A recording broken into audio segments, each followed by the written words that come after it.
ও আঞ্জুমানে Razvia Nuria trust কোরআন উত্তরপাড়া শাখার উদ্যোগে 20তম পবিত্র ঈদ মিলাদুন নবী সাল্লাল্লাহু আলাইহি ওয়াসাল্লাম মাহফিলের সম্মানিত সভাপতি জনাব মৌলানা মোহাম্মদ বদিউল আলম নিজামী সাহেব মুদ্দাজিল্লাহুল আলী, আঞ্জুমান রাজবিয়া সিনিয়র ট্রাস্টের সম্মানিত সভাপতি এবং আজকের যিনি প্রধান অতিথি, আপনাদের এই অঞ্চলের সম্মানিত চেয়ারম্যান জনাব অ্যাডভোকেট আব্দুর রশিদ দৌলতি সাহেব, সম্মানিত মহাসচিব আঞ্জুমান রাজবিয়া সিনিয়র ট্রাস্ট বাংলাদেশ, আজকের বিশেষ বক্তা হযরত মাওলানা সাদ্দাম হোসেন আল কাদরি সাহেব মুদ্দাজিল্লাহুল আলী, আজকের যিনি প্রধান আলোচক প্রধান বক্তা আল্লামা মাওলানা মুফতি নাজিমউদ্দিন নুরি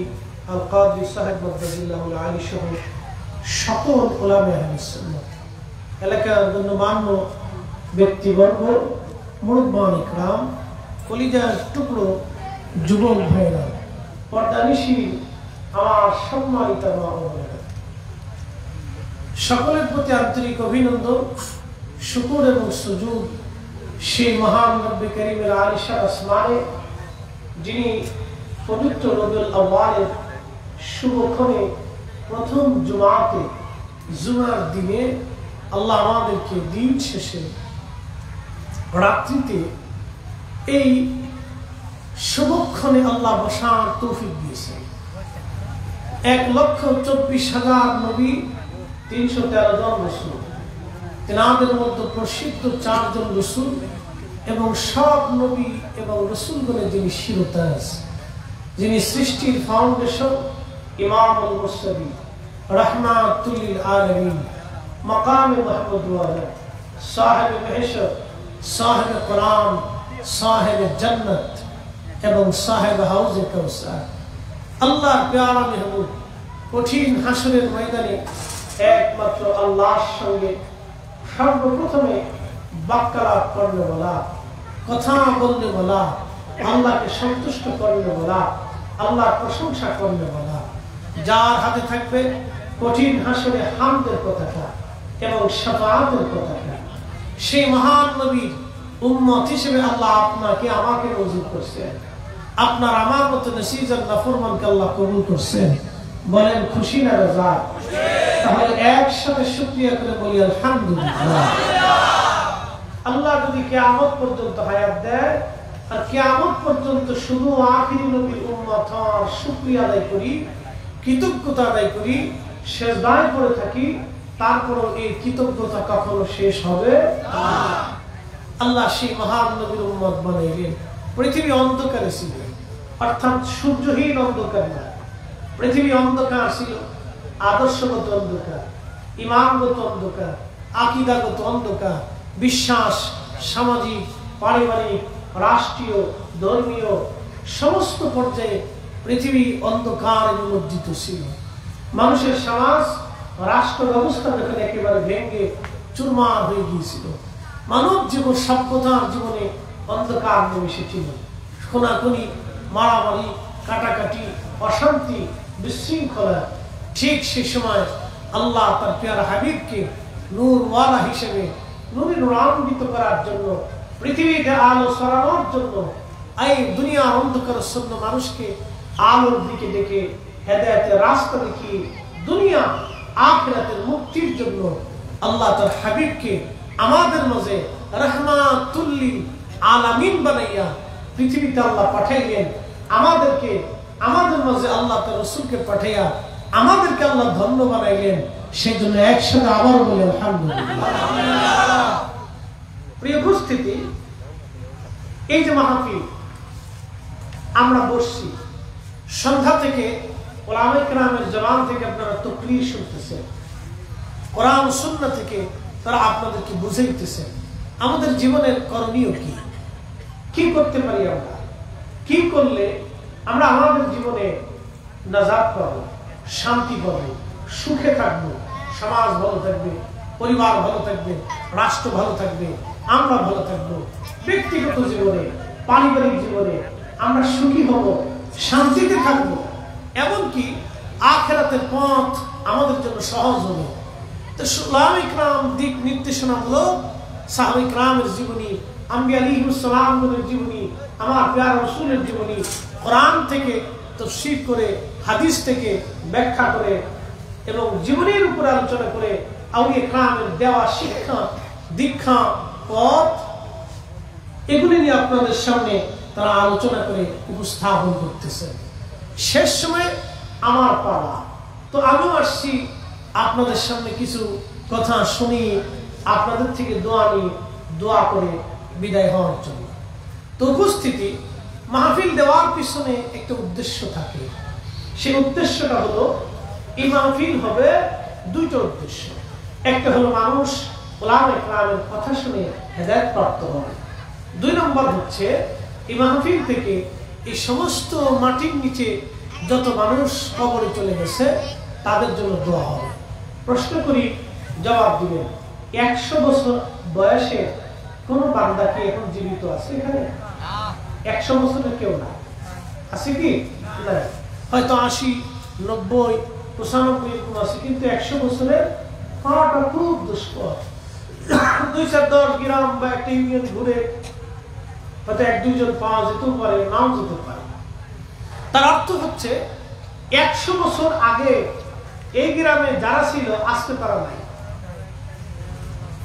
কিন্তু 100 বছর আগে গ্রাম ছিল, 100 বছর আগে মসজিদ ছিল, 100 বছর আগে আযান ছিল, 100 বছর আগে কোরআন ছিল, 100 বছর আগে নারে রিসালাত ছিল, 100 বছর আগে দুরূদ শরীফ ছিল, 100 বছর আগে মাহফিল ছিল, 100 বছর আগে ওয়াজ ছিল, কিন্তু 100 বছর আগের বক্তা দুনিয়াতে নেই, শ্রোতাও দুনিয়াতে নেই, মাহফিল করনেওয়ালারাও দুনিয়াতে নেই। আজকে মাহফিলও আছে, শ্রোতাও আছে। ঠিক 100 বছর পরে নতুন শ্রোতা আসবে, নতুন বক্তা আসবে, কিন্তু আমরা থাকবো না। কি কথা বলে ঠিক না? 100 বছর পরে আমরা থাকবো না। তাহলে এই যে দুনিয়ার জীবনে আমাদেরকে একটা ছোট্ট জীবন দিল আল্লাহ, করণীয় কি? এই করণীয়টাই উলামায়ে কেরাম আপনাদেরকে তাকরীর করে শোনান যে আমাদের কাজটা কি। প্রিয় বন্ধুগণ, 100 বছর আগে দুনিয়ার মধ্যে যারা ছিলেন আজকে তারা 100 বছর পরে নাই। আগামী 100 বছর পরে আমরা দুনিয়াতে থাকবো না, কিন্তু আমাদের কাজ কি? কোরআন শরীফ আমাদেরকে শিখায় দিলেন, আল্লাযী খালাকাল মাউতা ওয়াল হায়াতা লিয়াবলুয়াকুম আইয়ুকুম আহসানু আমালা।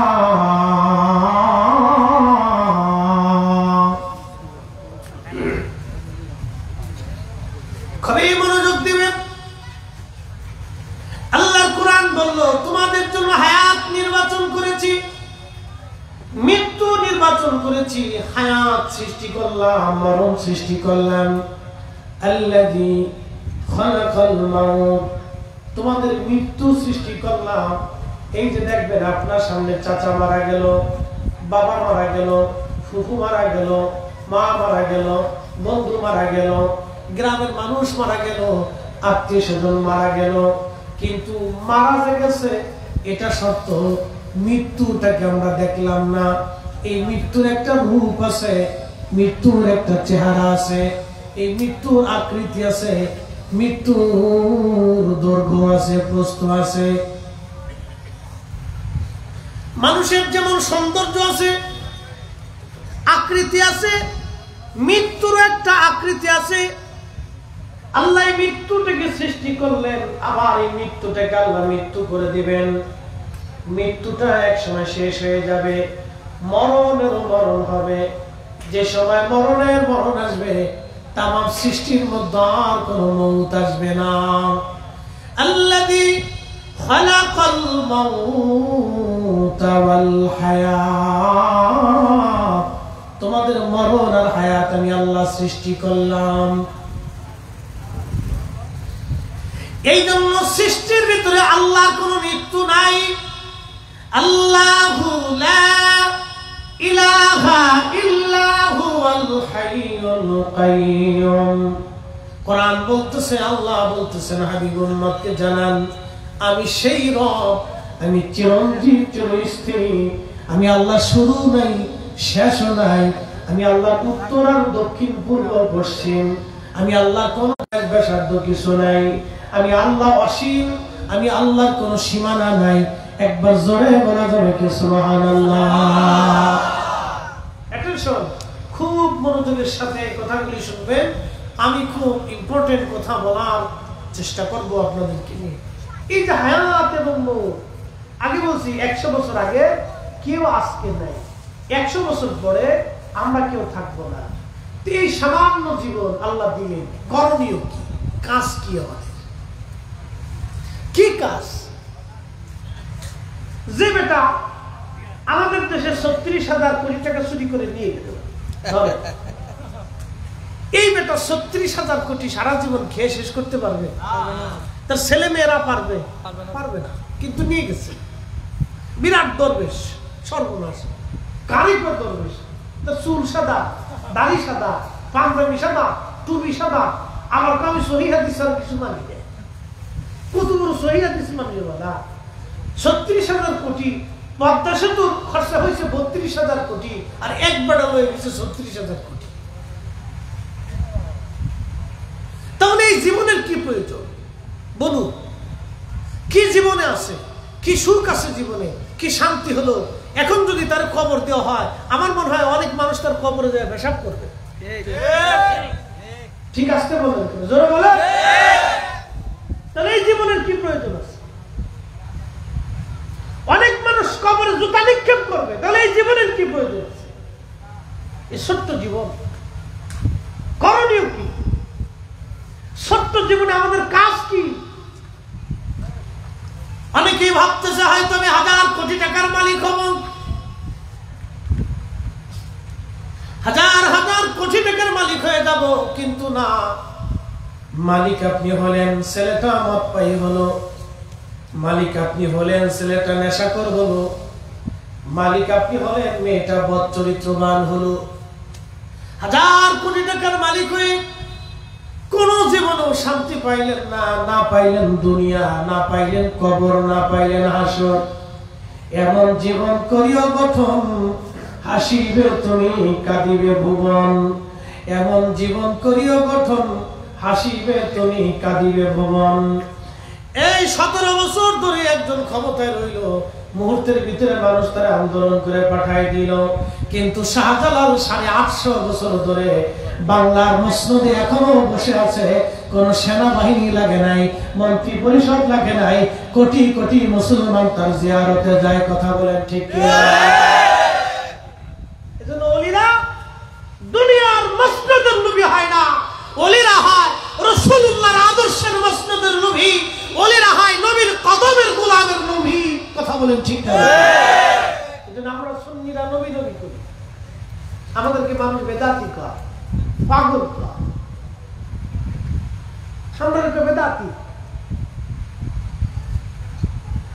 একজন মানুষের প্রত্যেকদিন লাগে 1 কেজি চাল, ধরেন 1 কেজি কি খাই শেষ করতে পারে? একজনে পারে না।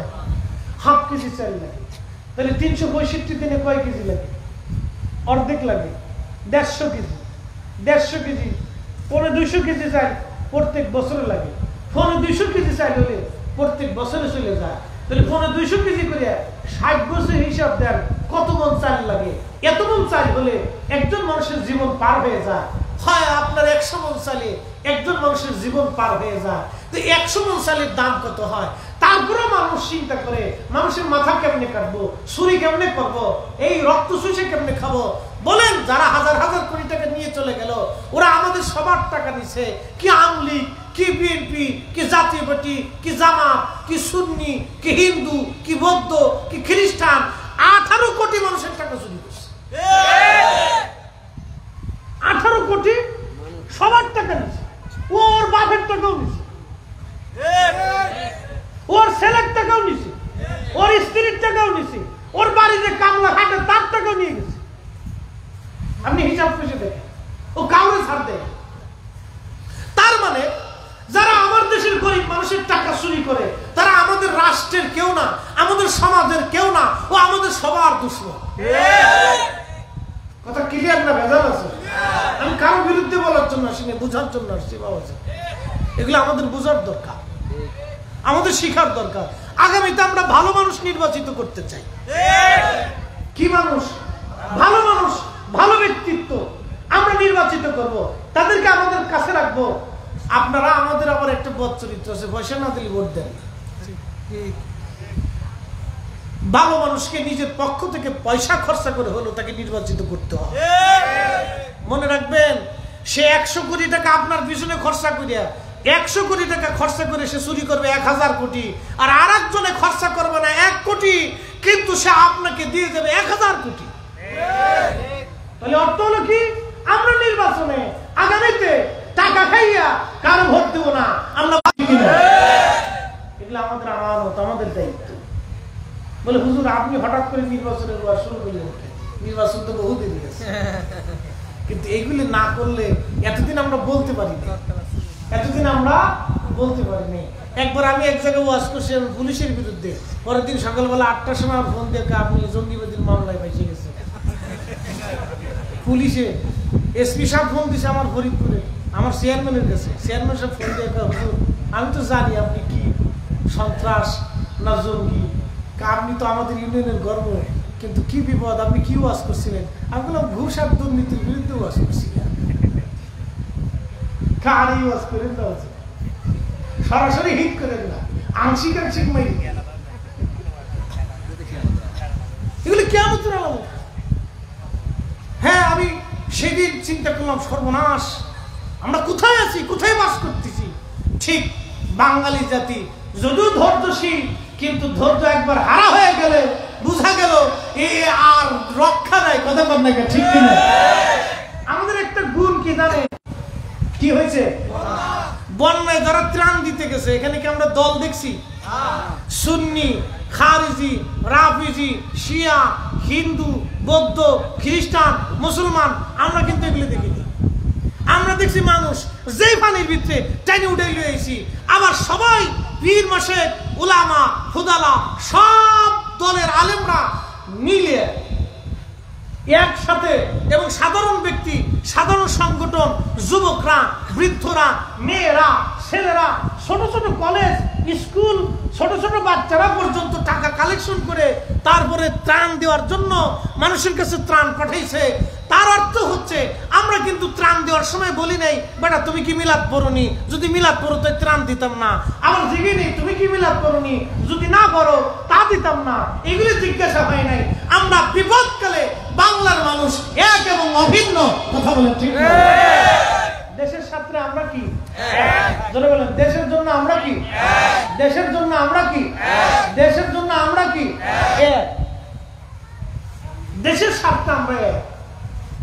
যদিও আমার মসজিদে মিলাদ হবে, আর এক মসজিদে হয় না, অন্য ওই মসজিদে যে হামলা করে জোর করে মিলাদ পড়ানোর দরকার নাই। তো কি কথা বলবে? রসুলের ভালোবাসার জন্য দলিল লাগে না। কিছু ব্যক্তি আছে অন্তর থেকেই এমনিতেই দলিল এসে যায়। আপনি এদেশে ইয়া নবী সালামু আলাইকে বলে দাঁড়াবেন, 100 মানুষের ভিতরে 95 জন দাঁড়াবে।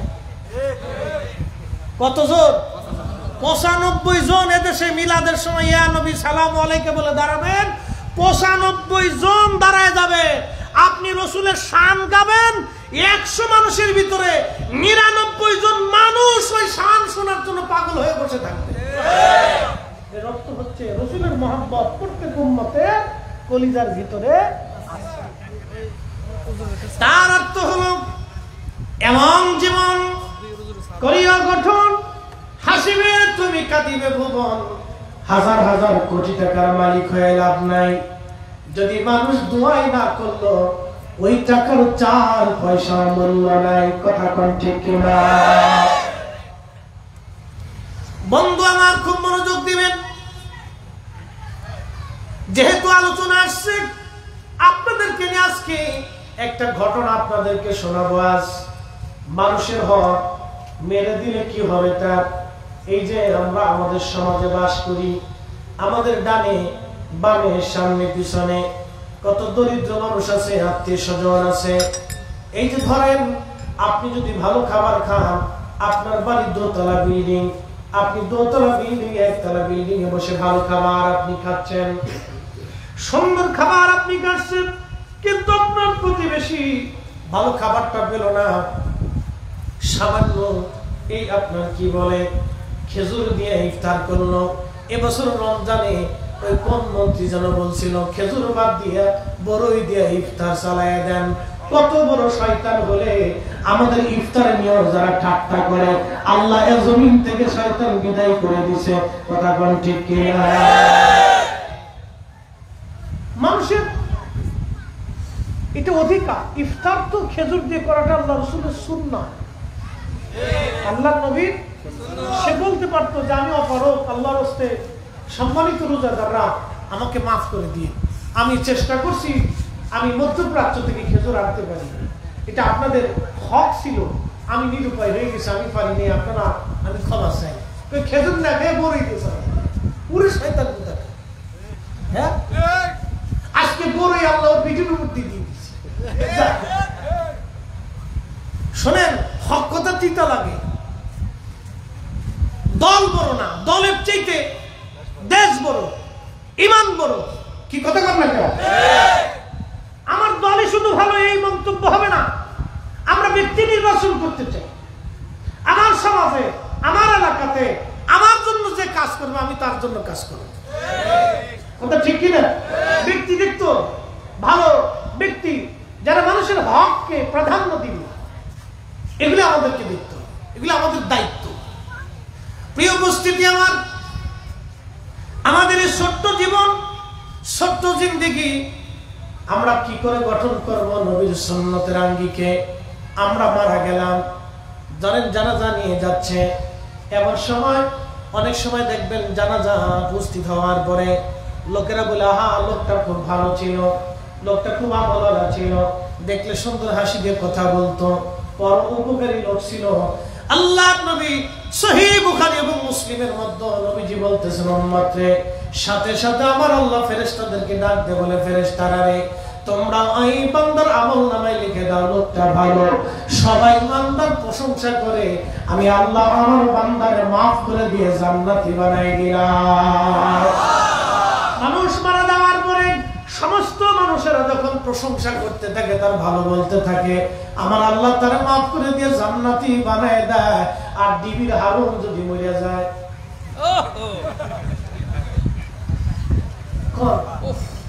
ভালো বলবে কেউ?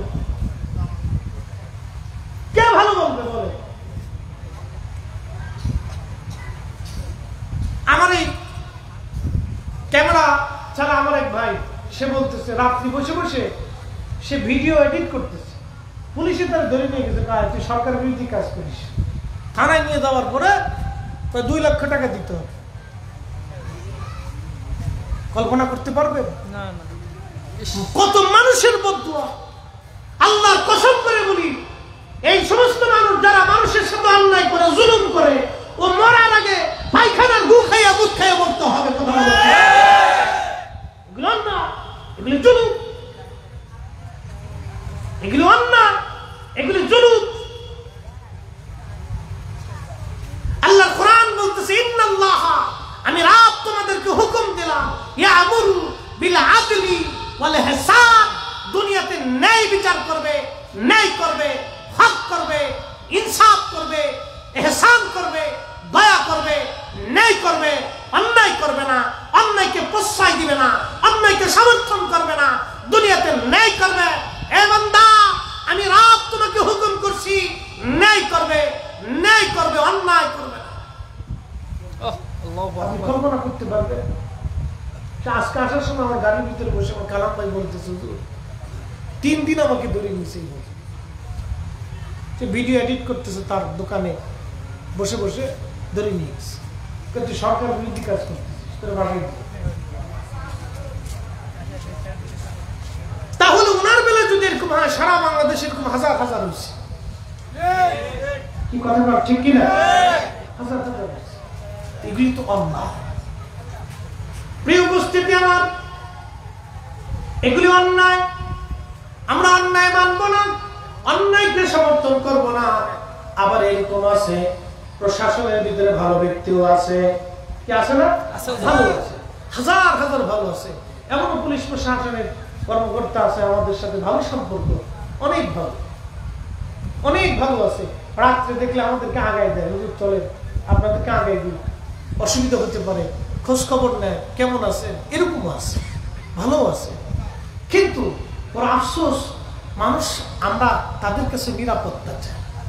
ধরেন গভীর রাত্রিবেলা একটা নারী এসে আপনার ঘরের দরজাতে টোকা দিল, আমি বড় বিপদগ্রস্ত, তখন আপনি কি করবেন? তাকে আশ্রয় দিবেন না তার দিকে কুদৃষ্টি দিবেন?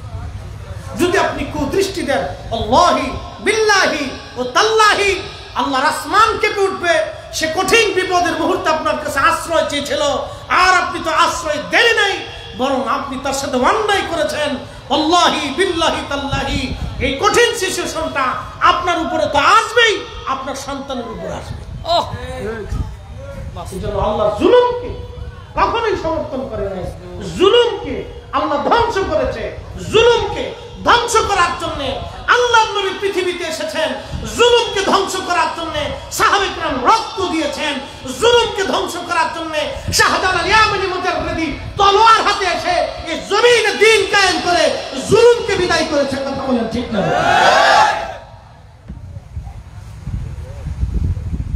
প্রিয় চট্টগ্রামবাসী, পটিয়ার মুসলমান, অন্যায় অত্যন্ত নিকৃষ্ট। আপনি হাজার বছর ইবাদত করবেন, কোন ইবাদতে কাজ হবে না যদি খাদ্য আপনার হালাল না হয়। যদি খাবার হালাল না হয়, হাজার বছর ইবাদত করলেও 4 পয়সা দাম হবে না। এই জন্য অন্যায় অন্যায় বলতে হবে, জুলুমকে জুলুম বলা লাগবে। বাবাজি সাবধান, একটা কথা বলে দিয়ে যাই, দল বেদল আমরা বুঝি না, আমরা বুঝি যেখানে হক আছে সেখানে আমরা আছি। কথা বলে ঠিক কিনা? গরিব মানুষ, এতিম, দুস্থ, অভাবী, নিষ্পেষিত, এই অসুস্থ ব্যক্তির সেবা যেখানে হবে, এতিমের লালন পালন যেখানে হবে, সেখানে আমরা আছি। আমরা চাই সবাই সুখী থাকুক, শান্তিতে থাকুক। আল্লাহর নবী এই জন্য পৃথিবীতে ইনসাফ কায়েম করছিলেন। আল্লাহর নবী বলতেন, আমার উম্মত, আমার ফাতেমা যদি চুরি করে তাহলে আমি নবী নিজে তার হাত কেটে ফেলে দেব। এটাই হলো ন্যায় বিচার। একসাথে জোরে বলা যাবে কি আল্লাহু আকবার। আল্লাহর কোরআন বলতেছে, ইন্নাল্লাহা ইয়ামুরু বিল আদলি ওয়াল ইহসান, তোমাদেরকে হুকুম করতেছি তোমরা হক করবে, বেহক করবে না। সবসময় হক করবে, হক মানবে, হকের পক্ষে থাকবে, স্লোগান দিবে। তোমরা ইনসাফের পথে থাকবে, ইহসান করবে, দয়া করবে, দয়ার পথে থাকবে। যারা দয়া করে তাদেরকে সমর্থন করবে, তাদের সাথে থাকবে, মানুষকে দয়া করবে, সৃষ্টিকে দয়া করবে। আপনাদের বাড়ি বিড়াল আছে না? অনেকের আপনি যদি বিড়ালকে খাবার না দেন, লাঠি মেরে দেন, কিয়ামতের ময়দানে এই বিড়ালের জন্য আপনাকে আল্লাহর কাঠ করে দাঁড়াতে ভাবতেছেন সহজে ছেড়ে দিবে। বাড়ি গরু আছে, খাবার দেন নাই, ময়দানে মেহেশরে আল্লাহর আদালতে বিচারের কাঠ করে দাঁড়াইতে হবে।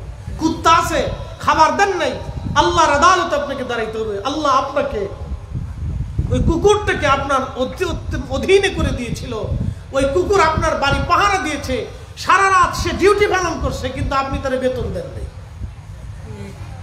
বেতন কি? 2 বেলা খাবার। ওর 2 বেলা খাবার আপনি দেন নাই, ও সারা রাত আপনার বাড়ি পাহারা দিচ্ছে, কিন্তু বেতন দেন নাই। এজন্য কিয়ামতের ময়দানে আপনাকে আল্লাহর আদালতে দাঁড়াইতে হবে। ওই কুত্তা আল্লাহর কাছে বলবে, রব আমি তার বাড়ি পাহারা দিয়েছিলাম কিন্তু আমার বেতন দেয়নি, বলো তোমার বান্দাকে বেতন দিয়ে দিতে। এই জন্য আল্লাহর নবী রাহমাতুল্লিল, জোরে বলুন রাহমাতুল্লিল, শুধু আমাদের জন্য না, সবার জন্য। এই আল্লাহর নবী ইনসাফ শিখিয়ে দিয়েছে। মুস্তাদরাক হাকিম লিসহিহাইনের ভিতরে আসছে, রহমতের নবীজি খেজুরের বাগানের পাশ দিয়ে নবীজি হেঁটে যাচ্ছেন মদিনায়। একটা উট দৌড়ে আসছে, সে আল্লাহর হাবিবের কদম মুবারকের সামনে পড়ে মাথা নিচু করে নবীজির কদমের মধ্যে মুখ লাগায় কাঁদতেছে।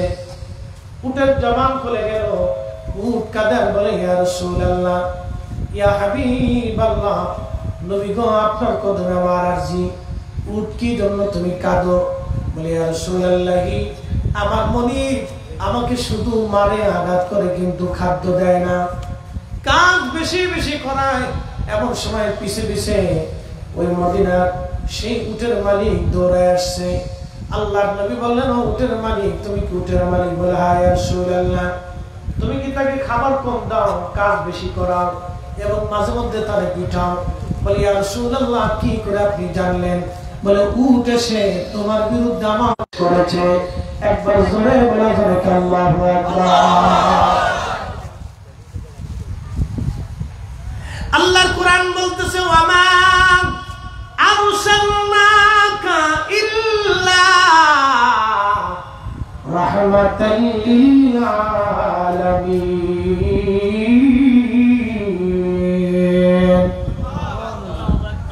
হুজুর আপনাকে পাঠাইছি ইল্লা হরফে ইসতিসনা, গুরুত্ব প্রদান করার জন্য। আল্লাহ বাক্যের প্রথমে ব্যবহার করেন মাঝখানে, যেমন লা ইলাহা ইল্লাল্লাহ, আল্লাহ ছাড়া আর কোনো মাবুদ নাই, আল্লাহ ছাড়া কোনো খালিক নাই, আল্লাহ ছাড়া কোনো রব নাই। ইল্লাল্লাহ, আল্লাহ ছাড়া, ইল্লা শব্দ দিয়ে আল্লাহ, আল্লাহ ছাড়া আর কোনো মাবুদ নাই, এটাকে গুরুত্ব প্রদান করছেন। আল্লাহ পাক তাকিদ দিয়েছেন। ঠিক ওই রকম আল্লাহ বলেন, হাবিব আপনাকে তামাম সৃষ্টির জন্য পাঠিয়েছি, ইল্লা শুধু এই জন্যই যে রাহমাতুল লিল আলামিন, আপনি তামাম কুল কায়নাতের রহমত। একবার জোরে বলা যাবে কি ইয়া রাসূলুল্লাহ? কোরআন যদি বুঝেন তাহলে নবী চিনতে পারবেন নবী কি জিনিস। অনেকে আল্লাহ রাসূলের শান বুঝে না, বোঝার চেষ্টা করে না, কিন্তু কোরআন এতই চমৎকার করে আল্লাহ বুঝিয়ে দিলেন, হাবিব আপনি তামাম কুল কায়নাতের জন্য রহমত।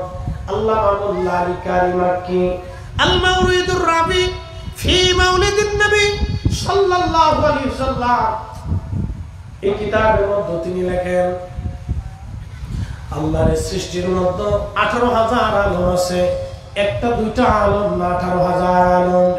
আলম তো বুঝতেছেন আপনারা, বুঝায় দুনিয়া একটা আলম, কবর একটা আলম, মায়ের পেটের ভিতরে একটা আলম, রূহের জগৎ একটা আলম, হাসরের মাঠ একটা আলম, জান্নাত একটা আলম। এরকম যতগুলি জগৎ আছে সব জগৎকে আলম বলা হয়।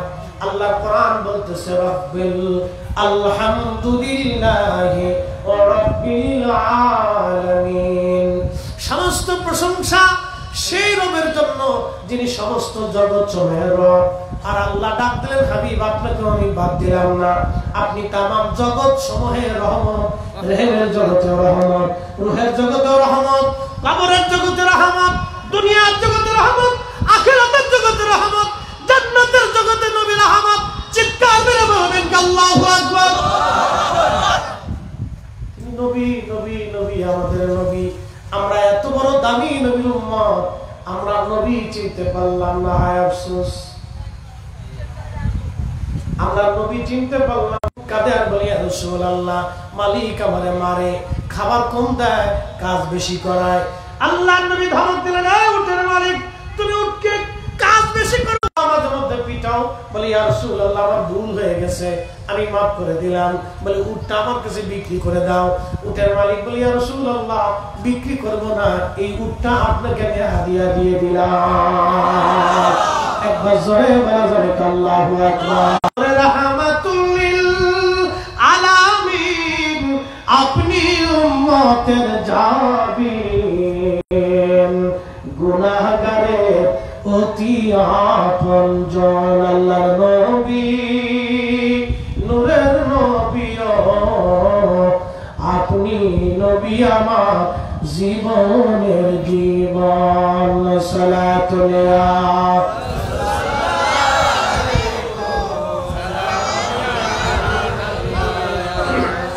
সালাতুন ইয়া রাসূলুল্লাহ। বন্ধুগণ আমার, আসেন আমাকে বলা হয়েছে হুজুর একটু পিতামাতা সম্পর্কে আলোচনা করার জন্য। আমি এদিকে চলে যাব, কিন্তু আমাদের কাজ কি? এক নাম্বার কাজ হলো আল্লাহর আইন মেনে চলা, আল্লাহর নবীর কদমের গোলামি করা। কথা কই ঠিক কিনা? এমন জীবন করিয়া গঠন, হাসিবে তুমি কাঁদিবে ভুবন। কোটি কোটি হাজার হাজার কোটি টাকার মালিক হয়ে লাভ নাই। আপনার একটা সন্তান, তাকে মানুষের মতো মানুষ বানান। আপনার একটা সন্তান, তাকে আদরওয়ালা বানান। আপনার একটা মেয়ে, তাকে আলেমা বানায় দেন, তাকে পর্দানিসীন বানান, তাকে ভদ্র বানান, তাকে শিক্ষিত বানান, তাকে ডাক্তার বানান, ইঞ্জিনিয়ার বানান, অথবা শিক্ষক বা শিক্ষিকা তাকে বানান। আপনার সন্তান থেকে আপনি প্রতিষ্ঠিত করেন, মানুষের মতো মানুষ বানান, তাহলে আপনার জীবন সার্থক হবে। আপনি নবীর সুন্নতের জীবনে রঙিন হয়ে যান, আপনি নবীর কদমের গোলাম হয়ে যান। যদি হতে পারে এই জীবনের সার্থকতা, নইলে জিন্দেগি 4 পয়সাও দাম নাই, 4 পয়সাও দাম নাই, 4 পয়সাও এই জীবনের দাম নাই, 4 পয়সাও জীবনের দাম নাই। বাড়িতে বৃদ্ধ মা খেদমত করতে থাকেন, বৃদ্ধ বাবা যা কিছু ভালো খাইতে মন চায় বাবাটারে খাওয়ান। রিজিক কি আমাদের হাতে না আল্লাহর হাতে? বৃদ্ধ বাবা মা যদি থাকে, ভালো কিছু যা খাইতে মন চায় বাবা মারে খাওয়ান। অনেক সময় বাবা মার ভালো কিছু খাইতে মন চায়, কিন্তু হয়তো আপনি চিন্তা করেন এখন যদি এত খরচা করি, সামনে আরো কিছু আছে না, চিন্তা করতে হবে না। আব্বা আম্মার যদি ভালো কিছু খাইতে মন চায়, আপনি খাওয়ান। বলে হুজুর কেন খাওয়াবো? আমি আপনার একটু বুঝাইতেছি কেন খাওয়াবেন। আপনাদের দেশে মুরগি আছে না নাই? মুরগি পালেন, অনেকে পালে। মুরগির দেখেন 10টা বাচ্চা হলো, ডিমের বাচ্চা হয়েছে। মুরগির পেট থেকে বাচ্চা বের হয় নাই, ডিম এসেছে, ডিম থেকে বাচ্চা ফুটলো। মুরগি কিন্তু বাচ্চাদের দুধ পান করায় না। ওই মুরগিটা বাচ্চাদেরকে নিয়ে জঙ্গলের মধ্যে যাইয়া পা লড়ায় লড়ায়, ময়লা আবর্জনা ছিটায় ছিটায়, বাচ্চাদেরকে ঠুকায় ঠুকায় মুরগি বাচ্চাদেরকে খাওয়ায়। যদি ওই বাচ্চা ধরার জন্য কোনো চিল আসে অথবা কাক আসে বাচ্চা ধরার জন্য, তখন দেখবেন ওই মুরগিটা ওই চিলের সাথে বা কাকের সাথে মারামারি করে বাচ্চাটাকে বাঁচানোর জন্য। মুরগি একটা ডাক দেয়, ডাকের সাথে সাথে সব বাচ্চাগুলি মায়ের পাখনার নিচে চলে আসে। মুরগিটা তার পাখনাটা দিয়ে বাচ্চাদেরকে ঠেকে ধরে দাঁড়ায়। জীবন অপেক্ষা করে একটা মুরগি তার বাচ্চাদেরকে বাঁচায়, এটার নাম হলো মা। যে মা আপনাকে ওইভাবে আগলে ধরে আপনাকে সারা জীবন বাঁচানোর চেষ্টা করলো, ওই মা ভালো খাইতে মন চায়, আপনি খাওয়াইলেন না, আপনি না খাওয়াইয়া টাকা জমা করে রাখলেন। আপনার মতো ব্যর্থ সন্তান আল্লাহর আসমানের নিচে আর কেউ হতে পারে না। কথা বলেন ঠিক কিনা? শুনে বুঝে যাবে ওয়াজ কেন। আবার বলছি 100 বছর আগে যারা ছিল আজকে কেউ নেই। 100 বছর পরে আমরা আর কেউ থাকবো না। জমিন থাকবে, মাহফিল থাকবে, ওয়াজ থাকবে, কোরআন থাকবে, নামাজ হবে, আজাদ হবে, কিন্তু আমরা কেউ নেই। তাহলে মাঝখানে ছোট্ট জীবনে আমাদের কাজ কি? আহসানু আমালা, ভালো কাজ, ভালো কাজ, ভালো কাজ, খুঁটে খুঁটে দেখে দেখে দেখে দেখে নবীর রঙে রঙিন হয়ে ভালো কাজগুলি করেন, ভালো কাজগুলি করেন, অমর হয়ে থাকবেন। ভালো কাজ করেন, অমর হয়ে থাকবেন। আমাদের কাজই হচ্ছে ভালো কাজ করা। প্রিয় উপস্থিতি আমার, খুবই মনোযোগের সাথে কথাগুলি শুনবেন। আল্লাহ রাব্বুল আলামিন কোরআন শরীফে আমাদেরকে বললেন, আমার বান্দারা আল্লাযী খালাকাল মাউতা ওয়াল হায়াতা লিয়াবলুয়াকুম, তোমাদের হায়াত ও মওতের মাঝখানে আমি আল্লাহ তোমাদেরকে পরীক্ষা করব। পরীক্ষা চলতেছে আমাদের জীবনে। কি পরীক্ষা চলতেছে? আইয়ুকুম আহসানু আমালা, কে ভালো আমল করো আমি আল্লাহ সেটা দেখব। কে ভালো আমল করো আমি আল্লাহ সেটা দেখব। কে ভালো আমল করো আমি আল্লাহ সেটা দেখব। ভালো আমল। আপনাদেরকে একটা প্রশ্ন করি, জবাব দিবেন। কেউ যদি শুয়োরের গোশত খেয়ে নামাজে দাঁড়ায়, নামাজ হবে? একসাথে বলে না না হয় না, আরো জোরে বলেন। যদি কাবা শরীফে দাঁড়ায়, মাকাম ইব্রাহিমে দাঁড়ায়, মসজিদের নববীর ভিতরে যাও দাঁড়ায়, নামাজ হবে। কারণ কি? ভিতরে নামাজ, ভিতরে নামাজ। দরবেশের টাকা চুরি করলো 36,000 কোটি। প্রত্যেক রমজানে 7 দিন দিয়ে ইতিকাফ করতো মক্কা। লাভ কি হবে? না 7 দিনে প্রত্যেক মক্কারে রমজানে 7 দিন মক্কা ইতিকাফ করে আসতো। 10 দিন হেরেমে ইতিকাফ করতো, মসজিদে নববীতে ইতিকাফে বসতো। বলে কি ফায়দা আছে? মেহেশ্বরের কঠিন মাঠে 18 কোটি মানুষের মামলার আসামি সে। দুনিয়া তো আসামি আছে, দুনিয়াতে বিচার যদি নাও হয়, ধরেন হইল না, বিচার পাইলাম না, কিন্তু হাসরের মাঠে বিচার কর্নেওয়ালা মালিকের আদালতে 18 কোটি মানুষ, হিন্দু মুসলমান বৌদ্ধ খ্রিস্টান একসাথে মামলা করবে। আল্লাহ তার কাছে পাওনা পাইতাম। গরিব বলবে রব আমার সেই এই মাসের চাউলের টাকা নিয়ে গেছে। ওই অন্ধ বলবে রব আমার ভাতার টাকা নিয়ে গেছে। ওই গরিব অসুস্থ লোক বলবে রব আমার অসুস্থতার চিকিৎসার বরাদ্দ আসছিল সে নিয়ে চলে গেছে। ওই সরকারি ওষুধ আসছিল তারা চুরি করে বেঁচে করে আমার এই ওষুধটা খেতে দেয়নি। আল্লাহ আমার ওই কষ্টের ভিতরে আমি যন্ত্রণা ভোগ করে কত রাত অসুস্থতায় ভুগছি। আল্লাহ আমার বান্দা আমার এই পাওনাটা তুমি রব আজকে বিচার দিলাম, আমরা বুঝাই দিতে পারো। বলে কোটি বছর ইবাদত করলে কি লাভ হবে? কোনো লাভ নাই। এই জন্য যে জীবনটা করলে আখিরাতের নাজাত হবে সেই জীবনটাই করা দরকার। কিন্তু বড় দুর্ভাগ্য কি আমাদের জানে, এরা জীবনে ওয়াজ দেয়ও না, ওয়াজ শুনেও না, ওয়াজে তারা বসেও না। ওয়াজ যারা দেয় তারা হলো মধ্যবিত্ত নিম্নবিত্ত, ওয়াজ যারা শুনে তারা মধ্যবিত্ত নিম্নবিত্ত। আর কিছু লোক যেমন চেয়ারম্যান সাহেবের মতো কিছু মানুষ যারা সহজ সরল ও বুঝে সোজে না, এই আমার মতো বলো তারাই মাহফিলে এসে বসে। কি কথা কর না কেন? ভালো মানুষের দেশে বলো দিয়েছে আপনি চুরি করবেন না, ডাকাতি করবেন না, শেষরামি করবেন না, কোনো কিছুতে নাই। দেখবেন লোক সাদা সিধে মতো চলে, নামাজ কালাম পড়েন, কারো ধমক টমক দেন না, গালি গালাজ করেন না। মানসিক লোক আসলে বলো কি বলো। আর সিটারি বাটপারি করবেন কেন? খুব চালাকি, বিরাট চলা, ও বিরাট চলা। বুঝতে পারছে? দোষ আমাদের আছে, আমরা ভালোকে ভালো বলতে পারতেছি না। এই অ্যাটিটিউড মাইন্ডেড আমাদের নষ্ট হয়ে গেছে বাবা। এই জন্য আমাদেরকে ভালোকে ভালো বলতে হবে। আপনি আমেরিকাতে যান তো,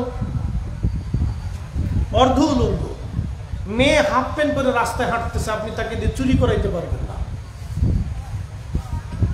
আমেরিকাতে যান তো, ইউনিভার্সিটির মেয়ে হাফ প্যান্ট পরে ইউনিভার্সিটিতে ক্লাস করতে আসছে, জিন্সের প্যান্ট পরে আসছে মেয়ে, ইসরায়েলের বিরুদ্ধে ফিলিস্তিনের পক্ষে তারা মিছিল দিতেছে। দেখেন কারণ কি?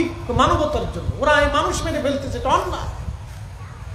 ওদের মতো অর্ধ উলঙ্গ মানুষ ওরা বলতেছে এটা অন্যায়, এটা অন্যায়। যেটা আমাদের প্রত্যেকটা মুসলমানের করা উচিত ছিল সেটা আজকে আমেরিকার খ্রিস্টানরা করলো।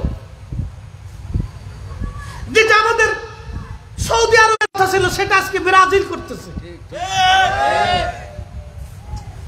সেটা ব্রাজিলের প্রেসিডেন্ট করলো, সেটা কিউবার প্রেসিডেন্ট, ইকুয়েডরের প্রেসিডেন্ট ইসরায়েলের সাথে সম্পর্ক ছিন্ন করলো। যেটা করার কথা ছিল আরব আমিরাতের, সেটা করতেছে আজকে খ্রিস্টানেরা। কাফেরের দেশের মানুষ আজকে ইসরায়েলের সাথে সম্পর্ক ছিন্ন করলো, অথচ আমরা মুসলমান তার সাথে সম্পর্ক ছিন্ন করতে পারি নাই। কথা বলতে আমি হতে যায় দেখি কোকা-কোলা সৌদি আরবের মানুষ অধারছে, মানে ঢকর ঢুকুর গিলি গিলে খাচ্ছে। আমার সামনে এনে দিচ্ছে, আমি কি আমাকে কোকা-কোলা দিলেন না বিষ দিলেন? আমি মরে যাবো না খেয়ে, এইটা খাবো না। কারণ সৌদি আরবের মানুষ এটা ঢক ঢক করে দিলে খায়, ও খাইতে পারে। কিন্তু আমি বাঙালি বেহুশ না, আমি মুসলমান, জন্ম নিয়েছি।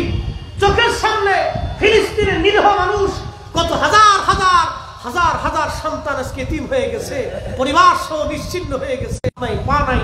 এই দৃশ্য দেখার পরেও আমি কোকা কোলা খাবো, আমাকে গুলি করো তো কোকা কোলা খাওয়া যাবে না, আমি বিষ খাবো তো কোকা কোলা খেতে পারবো না। কথা বলেন ঠিক না? হতেই পারে।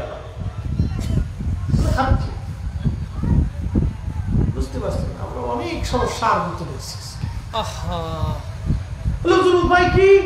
উপায় আমাদের আমরা যতটুকু মেনে চলতে পারি, যতটুকু মেনে চলতে পারি। এছাড়া আমাদের কিয়ামতের ময়দানে বলতে পারবো, আল্লাহ আমি ফিলিস্তিনের পক্ষে ইসরায়েলের বিরুদ্ধে গুলি করতে পারি, কিন্তু তার পণ্যটা আমি বর্জন করছি। আল্লাহ আমি তার জন্য দোয়া করছি, আমি মাহফিলে তার জন্য স্লোগান দিয়েছি। আল্লাহ কিয়ামতের ময়দানে এই হকের জন্য আল্লাহ আমাদেরকে মাফ করে দিতে পারে। কথা বলেন ঠিক কিনা? প্রিয় উপস্থিতি আমার,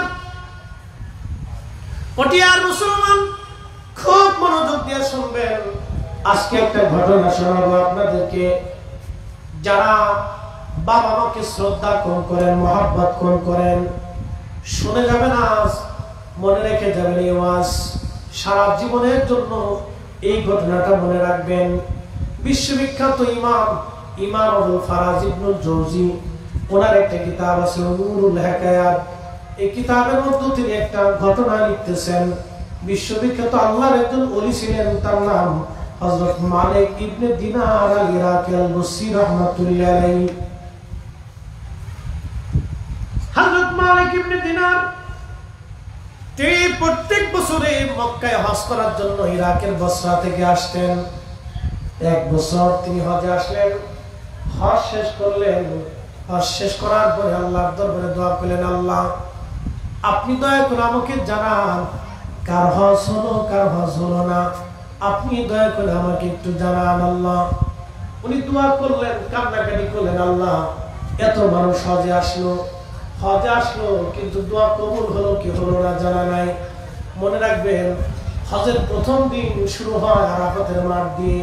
প্রথমে আপনি মিনাতে যাবেন, ওখান থেকে আপনি আরাফায় রওনা দিবেন। আরাফার ময়দানে হাজী যখন রব্বুল আলামিনের দরবারে হাত তুলে কাঁদে, আমার আল্লাহ সাথে সাথে হাজীর জীবনের গুনাহ আল্লাহ মাফ করে দেয়। না হয় না, আর জোরে বলেন সুবহানাল্লাহ। শুধু গুনাহ মাফ হয় না, আরাফাতের মাঠে দোয়া কবুলের জায়গা। এখানে হাজী যখন কান্না করে আল্লাহ দোয়া কবুল করে নেয়।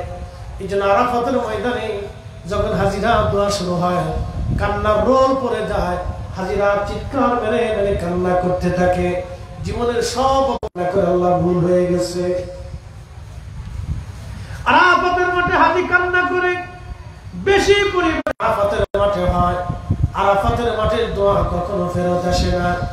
হযরত মালিক ইবনে দিনার দোয়া করলেন, লক্ষ লক্ষ হাজী তো হজ করলো, কিন্তু কার হজ কবুল হলো আজকে তো জানা নেই। আল্লাহ আপনি দয়া করে বলে দেন কার হজ কবুল হলো, কার হজ কবুল হলো না, আল্লাহ বলে দেন। আল্লাহ রাব্বুল আলামিন রাত্রি বেলা হযরত মালিক ইবনে দিনারকে স্বপ্ন দেখাইলেন, মালিক রে সবার হজ আমি আল্লাহ কবুল করেছি, সবার জীবনের গুনাহ আমি আল্লাহ মাফ করে দিয়েছি, কিন্তু একজন মানুষের দোয়া এবং একজন মানুষের হজ আমি আল্লাহ কবুল করি নাই, এবং একজন মানুষকে আমি আল্লাহ ক্ষমা করি নাই। লক্ষ লক্ষ মানুষকে আমি মাফ করছি, কিন্তু একজনকে মাফ করি। মালিক ইবনে দিনার ইরাকি বসরি খুব চিন্তায় পড়ে গেলেন যে ওই একটা লোক যদি আমি হই তাহলে আমার জীবন বরবাদ হয়ে গেছে। ওলিরা তো সবসময় আল্লাহকে খুশি করার জন্য নিয়োজিত থাকতেন। একসাথে বলবেন আল্লাহু আকবার। ওলিরা কাকে সন্তুষ্ট করতেন? আল্লাহকে এবং রাসূলকে। ওলিদের কাজই ছিল আল্লাহ তার রাসূলকে খুশি করা। কত পদ্ধতি দিয়ে তারা আল্লাহকে খুশি করতেন, ছিল সব পদ্ধতি দিয়ে তারা আল্লাহ এবং তার রাসূলকে খুশি করতেন। সবসময় তাদের কাজ ছিল আল্লাহ তার রাসূলকে খুশি করা। আর আমরা হয়েছি ব্যতিক্রম, আমাদের কাজ হলো খালি শয়তানদের খুশি করা, খালি শয়তানদের খুশি করা, যার কারণে আমরা ওলি হতে পারি না। আমাদের কাজ হবে আল্লাহকে খুশি করা, শয়তানকে বেজার করা। যদি আপনি জীবনে নিয়ত করেন যে হ্যাঁ আমি প্রত্যেকটা সেক্টরে প্রত্যেকটা সময়ে আমি আল্লাহ তার রাসূলকে খুশি করব, আর শয়তানকে বেজার করব, তাহলে আপনি দুনিয়াতে কামিয়াব হইয়া আল্লাহর পেয়ারা হইয়া নবীর গোলাম হয়ে তারপরে কবরে যাইতে পারবেন। খুব মনোযোগ দিয়ে। তো মালিক ইবনে দিনার খুব চিন্তায় পড়ে গেল, ব্যাপার কি, ওই লোকটা যদি আমি হই তাহলে আমার জীবনটা বরবাদ হয়ে যাবে। উনি আবার কাঁদতেছে, রাত্রি আল্লাহ স্বপ্ন দেখেছে, আবার কাঁদতেছে। পরের দিন আল্লাহ আবার স্বপ্ন দেখালেন, মালিক তোমাকেও মাফ করে দিয়েছি, কিন্তু একজনকে মাফ করে নাই। মালিক ইবনে দিনার বললেন, ইয়া রাব্বি, কাকে মাফ করেন নাই?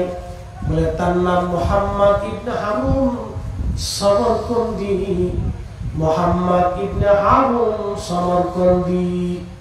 সমরকন্দ বর্তমান আফগানিস্তানের পার্শ্ববর্তী দেশের নাম উজবেকিস্তান। এই উজবেকিস্তানের একটা এলাকার নাম বুখারা। এই বুখারার পাশের শহরের নাম হচ্ছে সমরকন্দ। এই সমরকন্দে বাড়ি ছিল মুহাম্মদ ইবনে হারুন সমরকন্দি।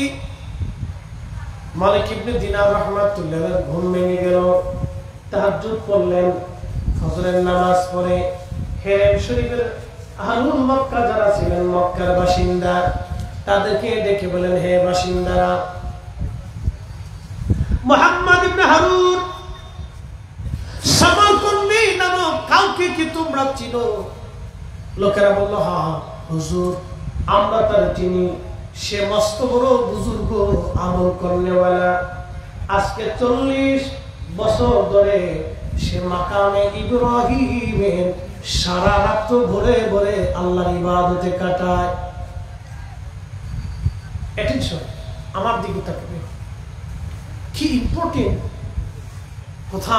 40 বছর ধরে সে মাকামে ইব্রাহিমে সারা রাত ভরে ইবাদতে কাটায়।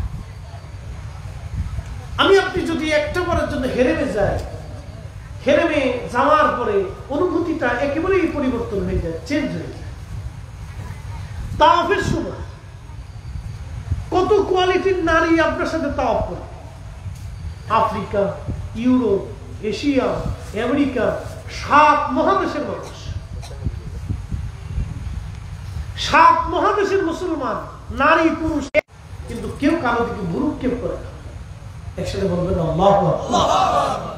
7 মহাদেশের মানুষ একসাথে তাওয়াফ করতেছে, সাই করতেছে, কিন্তু কেউ কারো দিকে তাকানোর সুযোগ নেই। ওই অনুভূতি ওই সময় আসে না।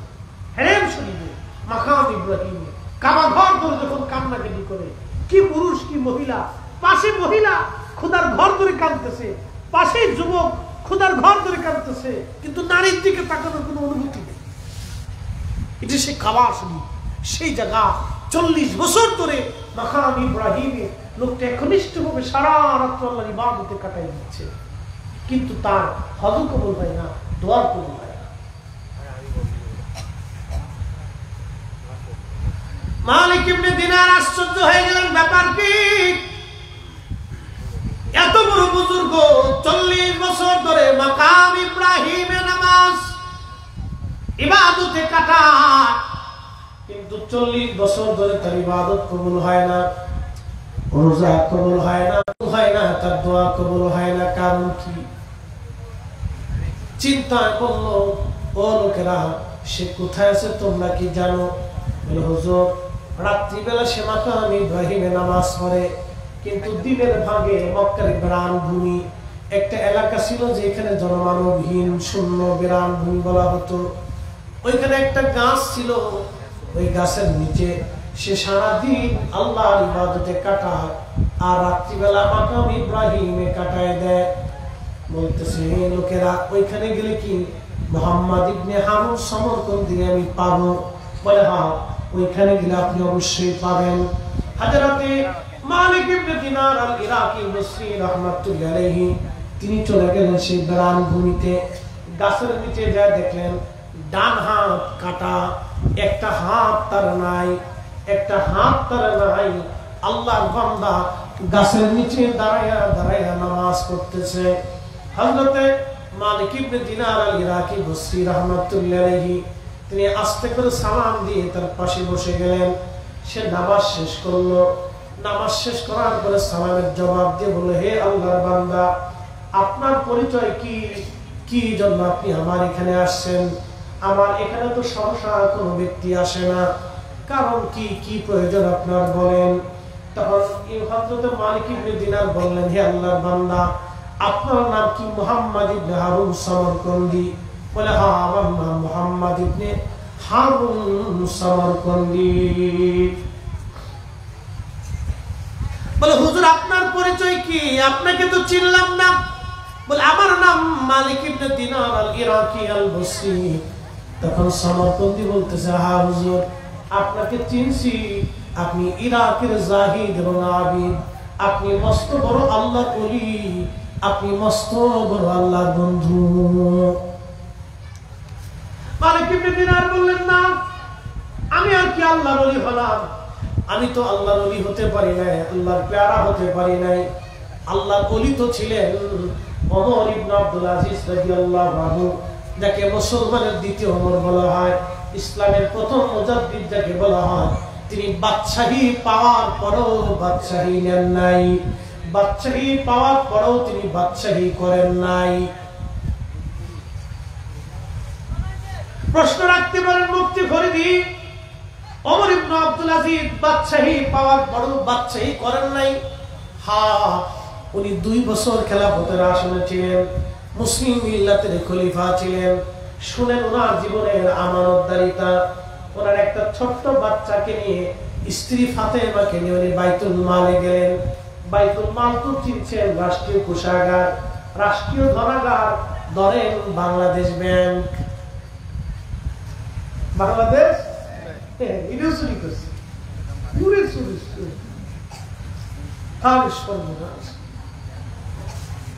আল্লাহ রাসূল বললেন, ও আমার উম্মত, তোমরা শুনে রাখো, কিয়ামতের আলামতের সুগরা হলো যখন সরকারি কর্মচারী কর্মকর্তারা সরকারি সম্পদকে নিজের মতো ব্যবহার করবে, জনগণের জিনিস জনগণকে না দিয়ে নিজেদের কাজে ব্যবহার করবে।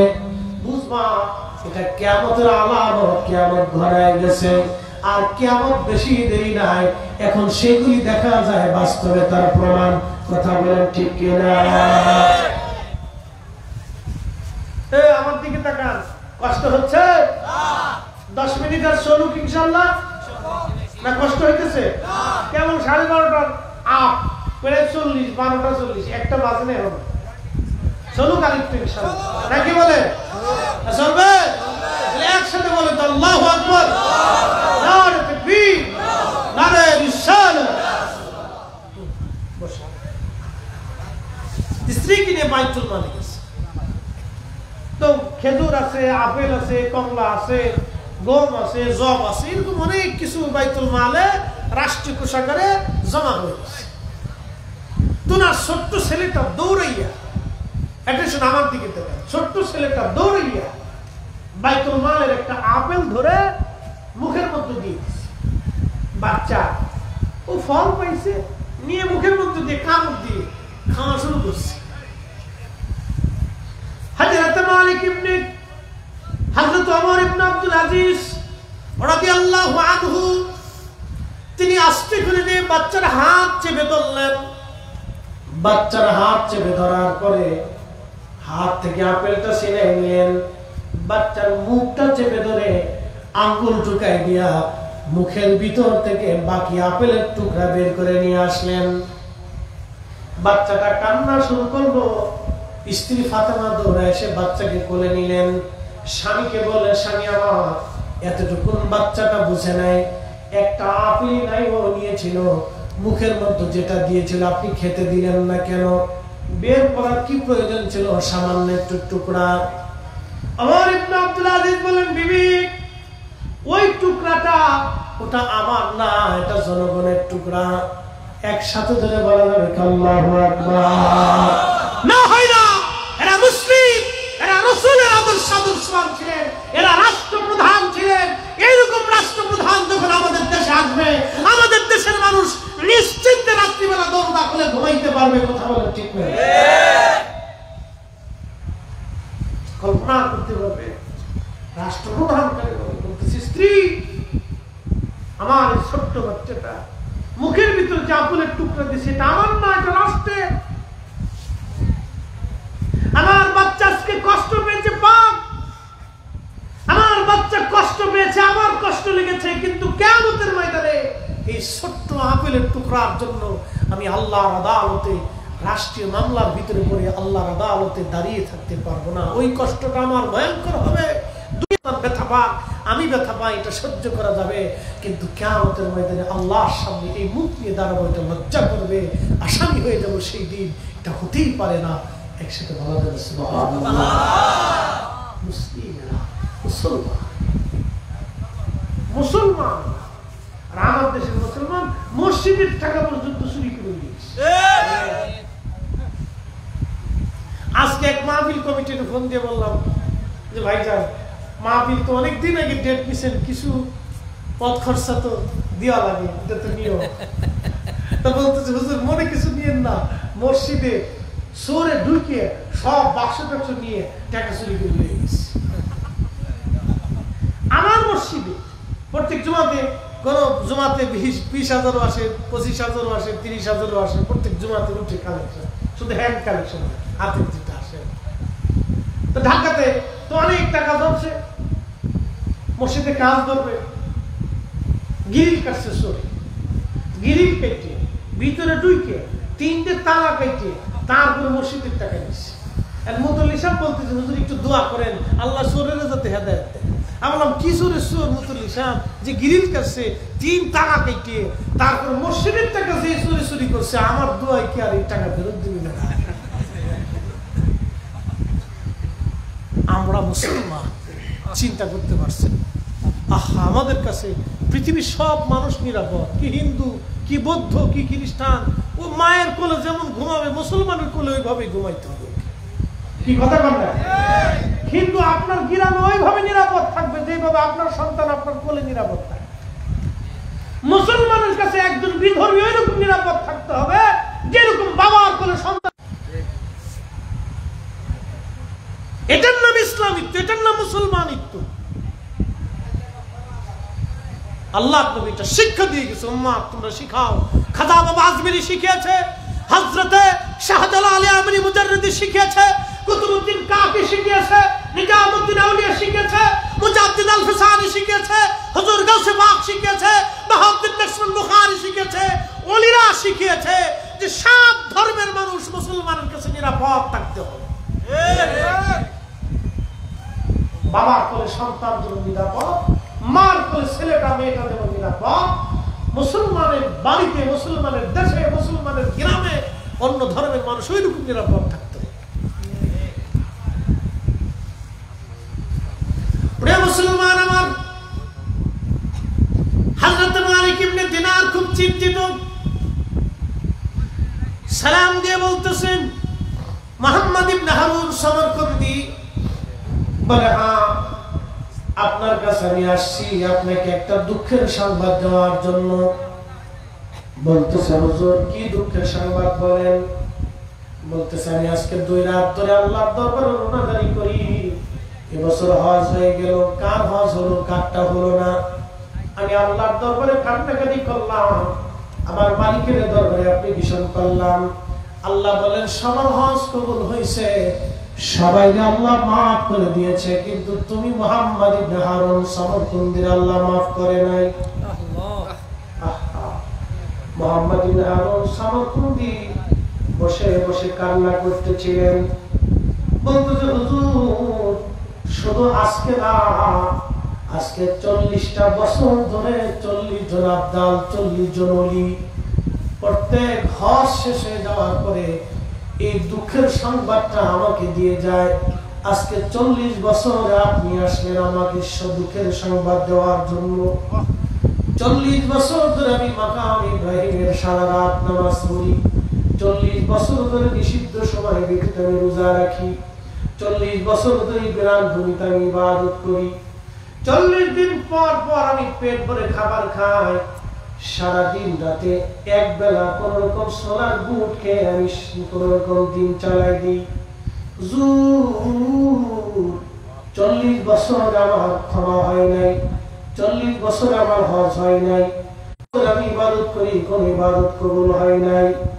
ওগো আল্লাহর ওলি, 40 বছর ধরে আমাকে 40 জন আল্লাহর ওলি আবদাল এসে আমাকে দুঃখের সংবাদ দিয়ে গেল। 40 বছর ধরে 40 জনের মাথায় আপনি আসলেন, আমি কি করব এখন বলেন? তখন মালিক ইবনে দিনারিরা কি বললেন, আল্লাহর বান্দা, তুমি জীবনে কি ভুল করছিলা, দয়া করে আমাকে বলবানি? বলে, হ্যাঁ হুজুর, একটা ভুল আমার জীবন আমাকে পর্যন্ত আনছে। বলে, কি ভুল বলবানি? হুজুর, আমি সমরকন্দের অনেক বড় ধনী ব্যক্তি ছিলাম, অনেক সম্পদের মালিক ছিলাম, 12 জন দাসী বাদী ছিল আমার স্ত্রী ছিল, আমার সংসার ছিল হুজুর, কিন্তু আমি নেশাগ্রস্ত ছিলাম, নেশায় আসক্ত ছিলাম, প্রতিনিয়ত নেশা করে করে বাড়ি আসতাম। শাবানের শেষ রজনী, রমজান আসবে, শাবানের শেষ রাত, 30 শাবান রাত্রিবেলা, ওই দিন আমি মদ পান করে বাড়ি আসছি। মা উনুনে চুলার পাশে বসে বসে মা রান্না করতেছিল। আরবের চুলা, উনুন তো বড় বড় চুলা, দেখবেন আপনারা, বড় বড় রুটি ওরা বানায়, বড় বড় রুটি তৈরি করে, বিরাট বড় উনুন, চুলাগুলি বড় বড়। সমরকন্দি ডাকবে, বলতেছে, আল্লাহর ওলি, আমার মা উনুনে চুলার পাশে বসে বসে রান্না করতেছিলেন, আম্মা রান্না করেন, আমি মদপাই হয়ে আসতেছিলাম বাড়িতে, ঘরের দরজার কাছে আসলাম, মা আমার নেশাগ্রস্ত দেখে আমার হাত চেপে ধরলেন। হাত চেপে ধরে মা বলতেছে, এরে মুহাম্মদ, এরে সন্তান আমার, আজকে শাবানের শেষ রজনী, মাহে রমজান আসবে বেটা, কত মুসলমান রমজানের জন্য প্রস্তুতি নেয়, আর তুই কিনা মদ পান করে বাড়ি আসছিস, কত মানুষ মরে যায়, তুই কি মরতে পারিস না? মা আমাকে রাগারাগি করা শুরু করলেন। মার কথা শুনে হঠাৎ করে আমি মদ পাইছিলাম, আমি নেশাগ্রস্ত অবস্থায়, আমি মেজাজ খারাপ হয়ে গেল আমার। হুজুর, শয়তান আমাকে পেয়ে বসলো, আমি ওই অবস্থায় মাকে আঘাত করতে লাগলাম, ঘুষি মারতে লাগলাম, থাপ্পড় মারতে লাগলাম মাকে। হুজুর, ওই অবস্থায় মা আমার বেশি রাগান্বিত হলেন। মা আমাকে যখন আরো বকাবকি শুরু করলেন, রাগারাগি শুরু করলেন, আমার মেজাজ আরো খারাপ হয়ে গেল। হুজুর, আমি আমার মাকে জড়িয়ে ধরে, একবারে চেপে ধরে উনুনে আগুনের চুলার মধ্যে মাকে ফেলে দিলাম। আমার স্ত্রী আমাকে ধাক্কায় নিয়ে ঘরের মধ্যে দিয়ে দরজা বন্ধ করে গেলেন। সকালবেলা আমার নেশার ঘোর কেটে গেল। ঘোর কেটে যাওয়ার পরে আমি যখন আমার দরজা খুলতে গেলাম, দেখি দরজার বাহির থেকে বন্ধ। স্ত্রীকে ডাক দিলাম, বিবি আমার কর্কশ বসা রাগান্বিত ভাবে আমাকে বললেন, তোমার মতো নাফরমানের সঙ্গে আমি আর সংসার করব না। আমি বললাম, কারণ কি বিবি, এই কথা কেন বলো? বলতেছে, তুমি কত বড় নাফরমান, কালকে তুমি তোমার মাকে চুলার মধ্যে আগুনের মধ্যে পোড়ায় মারছো, তোমার মতো নাফরমানের সঙ্গে সংসার করার চাইতে চলে যাওয়া ভালো।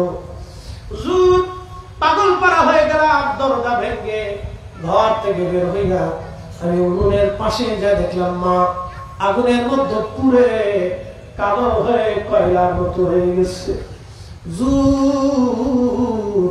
পাগল পারা হয়ে গেলাম আমি। হায় হায়, বললাম কি, আমার জীবনে বিরাট বড় সর্বনাশ হয়ে গেল। মাকে দাফন কাফন করলাম। মাকে দাফন কাফন করার পরে আমার মন মানে না, অন্তরে তওবা এসে গেল।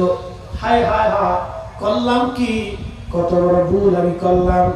আল্লাহ বলি, আমি ভুল সংশোধন করার জন্য আমার দাসী বাড়ি যা ছিল আমি সব আজাদ করে দিলাম। ৭,০০০ স্বর্ণ মুদ্রা ছিল আমার কাছে। তখনকার দিনে ৭,০০০ স্বর্ণ মুদ্রা বর্তমানে শত শত কোটি টাকা হবে। সমস্ত সম্পদগুলো আমি আল্লাহ রাস্তায় দান করে দিলাম। যদি আল্লাহ আমারে মাফ করে দেয়, তারপরও মন আমার মানে না। ও আল্লাহ বলি আমি আমার সমস্ত সম্পদগুলি যা ছিল সব আল্লাহ রাস্তায় দান করলাম, যদি আল্লাহ মাফ করে দেয় তারপরও আমার মন মানে না, এরপরও আমার মন মানে না। স্ত্রী তালাক নিয়ে চলে গেল, আমি বিবিকে তালাক দিয়ে দিলাম, সংসার থেকে জুদা হয়ে গেলাম, তারপরেও মন মানে না। এরপরে যেই হাত দিয়ে আমি আমার মাকে আঘাত করেছিলাম, আল্লাহ বলি তওবার জন্য ক্ষমার আশা আমি বাম হাত দিয়ে কোরআন দিয়ে কুবাইয়া আমি এই হাতটাকে কেটে ফেললাম।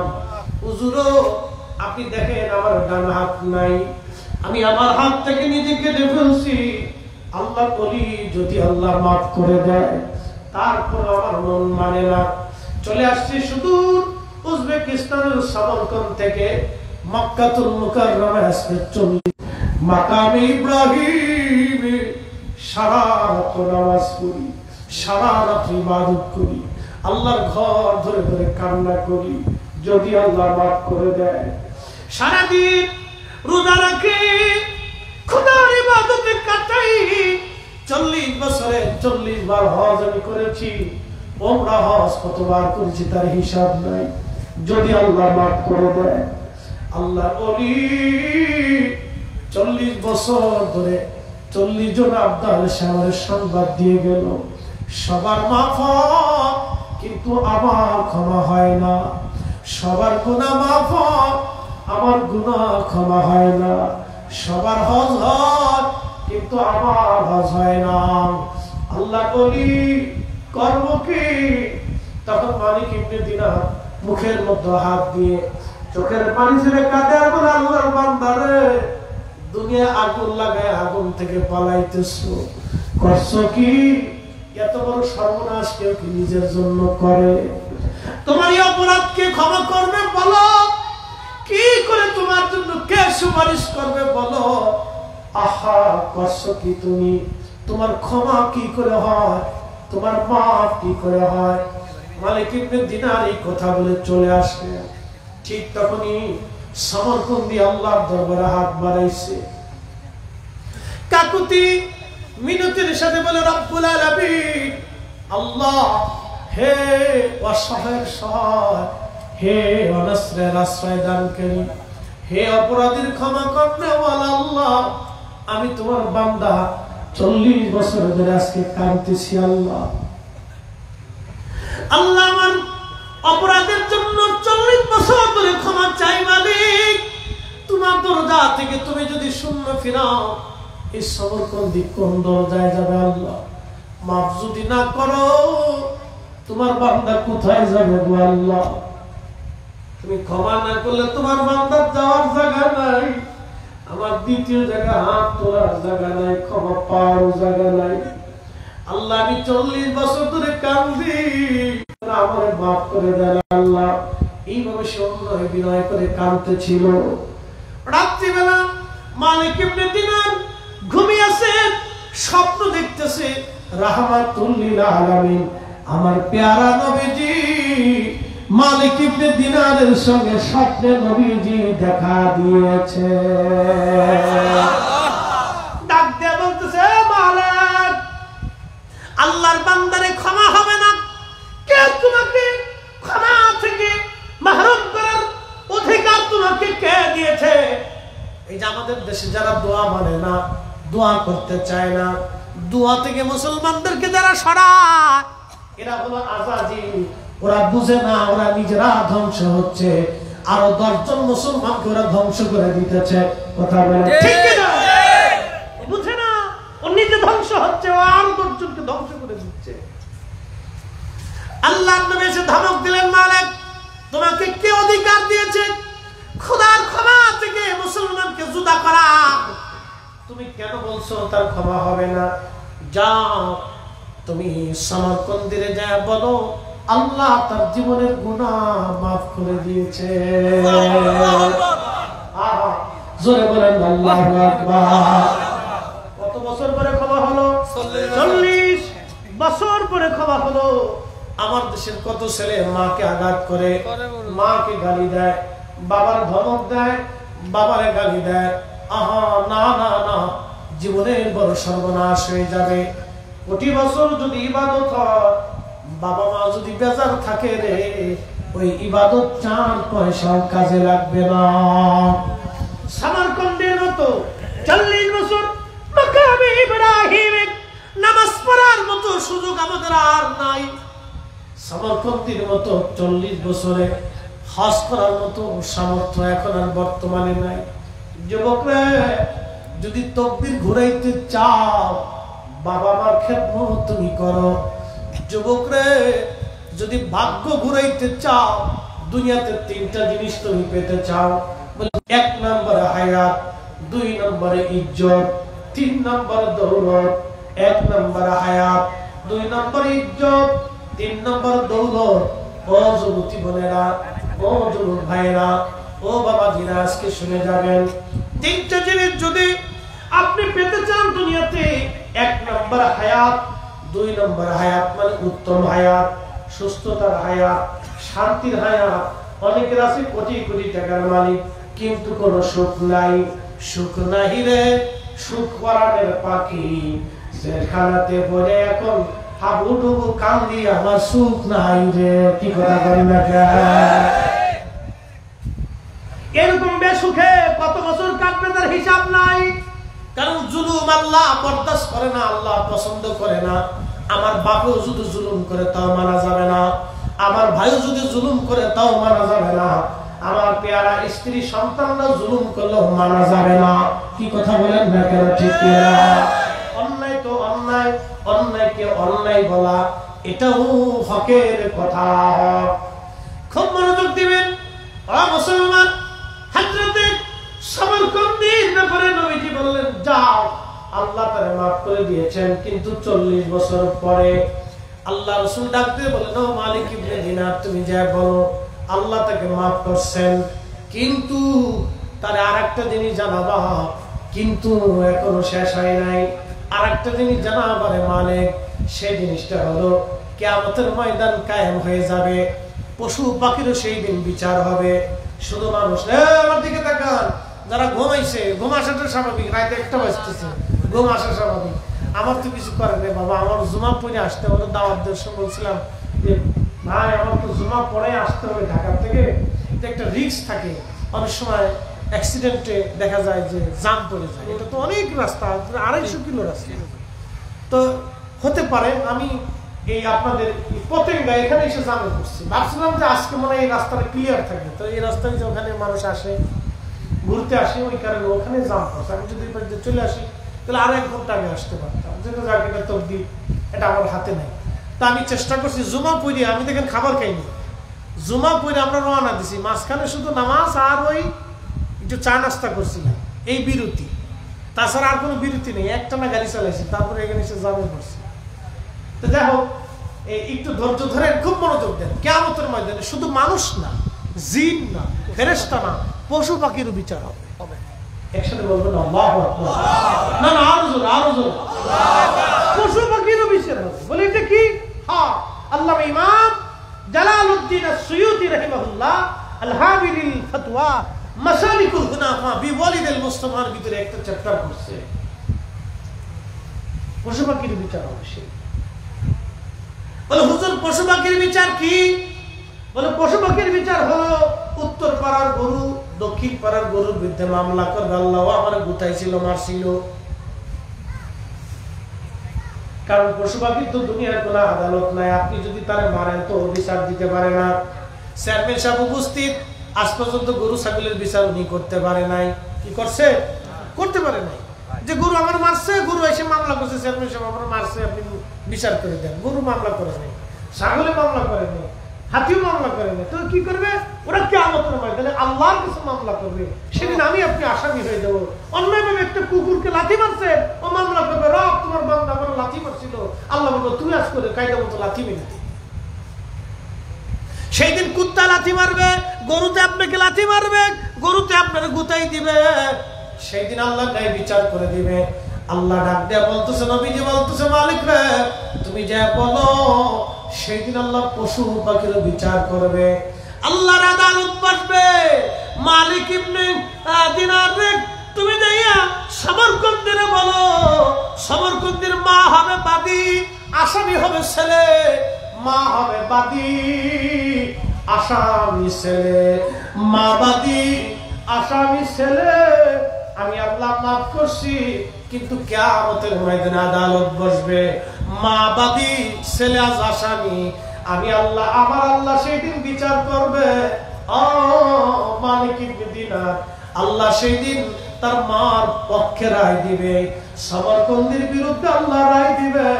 সেই দিন আমার আল্লাহ দুনিয়ার 3 দিনের সমান, 72 ঘন্টা দুনিয়ার 3 দিনের সমান, দুনিয়ার 3 দিনের সমান। 3 দিন 3 রাত যতটুকু সময়, ততটুকু সময় আল্লাহ সমরকন্দের জাহান্নামের আগুনে পুরাইবে। তারপর বাবা মার বিচার আমার আল্লাহ করে দেবে। একবার জোরে বলা যাবে আল্লাহু আকবার। সাবধান, কখনোই বাবা মাকে গালি দেওয়া যাবে না, ধমক দেওয়া যাবে না। ফরিদের সাহেব যত বড় বক্তা হোক, আব্বা আম্মা যদি বেজার হয়, আল্লাহর কসম বক্তাগিরির 4 পয়সাও দাম নাই। আমি যত বড় ইমাম হই, তাহাজ্জুদ গুজারি হই, আব্বা আম্মা যদি বেজার হয়, 4 পয়সা দাম নাই, 4 পয়সা দাম নাই। আল্লাহ নবী ডাক দিয়ে বলতেছে মালিক ইবনে দিনার, যে বলো আল্লাহ তোরে জাহান্নামের আগুনে পুরাইবে, কিন্তু 3 দিন পরে আমার মালিক আমার আল্লাহ ওই সমরকন্দের মায়ের কলবের ভিতরে আমার আল্লাহ দয়া ঢেলে দিবে। সন্তানের এই পুরা দৃশ্য দেখে মা ডাক দিয়ে বলবে আল্লাহ, ও আমার সন্তান, তুমি জাহান্নামে পুরাইতেছো, আমার কষ্ট হয়, আল্লাহ আমার সন্তানকে আমার কাছে ফিরাইয়া দাও। সেদিন মা সমরকন্দের পক্ষে সুপারিশ করে আল্লাহর কাছে যখন ক্ষমা চাবে, এ মালিক ইবনে দিনার, তুমি যাইয়া সমরকন্দিরে বলো, আল্লাহ তখন তারা মাফ করবে। যুবকরা, যদি দুনিয়াতে 3টা জিনিস চাও, 1 নম্বর হায়াত, 2 নম্বরে দৌলত, 3 নম্বরে ইজ্জত। 1 নম্বরে হায়াত, 2 নম্বরে দৌলত, 3 নম্বরে ইজ্জত। হায়াতটা হবে সম্মানের সাথে, রিজিকের সাথে, ইজ্জতের সাথে, আরামের সাথে। যতদিন বাঁচবেন, বাবা মার খেদমত যদি করেন, ইজ্জতের সাথে বাঁচবেন, আরামের সাথে বাঁচবেন। হায়াত যতদিন থাকবে, সুন্দর হায়াত হবে আপনার, সম্মানের সাথে, সুন্দর রুটি রুজির মাধ্যমে সেইভাবে আপনি বেঁচে যাবেন। যদি বাবা মার খেদমত আপনি করেন, আল্লাহ তৌফিক দান করুন। আওয়াজ করে বলেন আমিন। এসেছেন যত নবী, সকলের ইমাম, সালাম নবী তোমায় হাজারো সালাম, ইয়া নবী সালাম।